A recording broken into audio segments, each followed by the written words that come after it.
Listen, let's cut to the chase. You know what McDonald's is, I know what McDonald's is, and we both know McDonald's is huge. McDonald's has over 13,000 restaurants in the United States alone, and over 39,000 throughout 119 different countries. Throughout these stores, the chain employs over 1.7 million people and serves roughly 70 million customers every single day. But what you might not know is how it all started. So let's dig into the history of McDonald's and how it became the fast food juggernaut that we know today. 3-minute flicks. Entertaining, educating, and enlightening. The origins of the McDonald's franchise doesn't actually start with somebody named McDonald. Instead, we start off following the story of Ray Kroc. Kroc was a salesman and jumped from field to field trying to sell his products and services. Eventually, the product that he stuck with was the Multimixer, a type of machine used for quickly stirring together milkshakes and other drinks.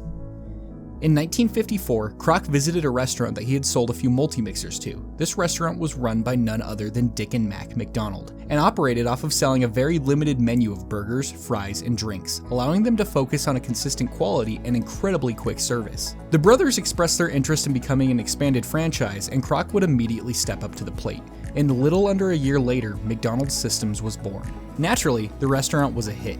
And while it rapidly expanded over the next 5 years, Kroc would end up buying out the company from the McDonald brothers in 1961. However, Kroc still saw the value in the original McDonald's restaurant and vowed to hold each restaurant to the same exact standards in food prep, safety, and cleaning. To ensure this standard of quality, Kroc created a program known as the Hamburger University to uphold operation to nothing short of high class. Or as high class as fast food gets, I suppose. Eventually, counter staff would be added to every restaurant, allowing orders to come and go even faster. And in 1975, the first drive-through window would be added to a McDonald's in Arizona. So we've got an idea of the company's history down, but it would be odd to discuss McDonald's without their titular clown, the delightfully eerie Ronald McDonald.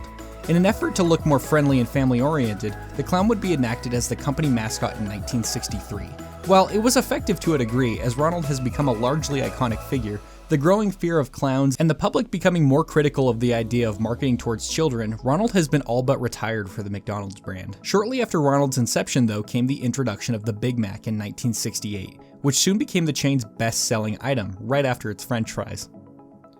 The 60s weren't over for the soon-to-be giant though, as that same decade was when the redesign of the logo came about, which would introduce potentially one of the most famous logos in the entire world, the McDonald's Golden Arches. Now, when you see their arches, you know you see an establishment that stands for truth, justice, and the American people. Or, well, at least somewhere to get a pretty decent milkshake.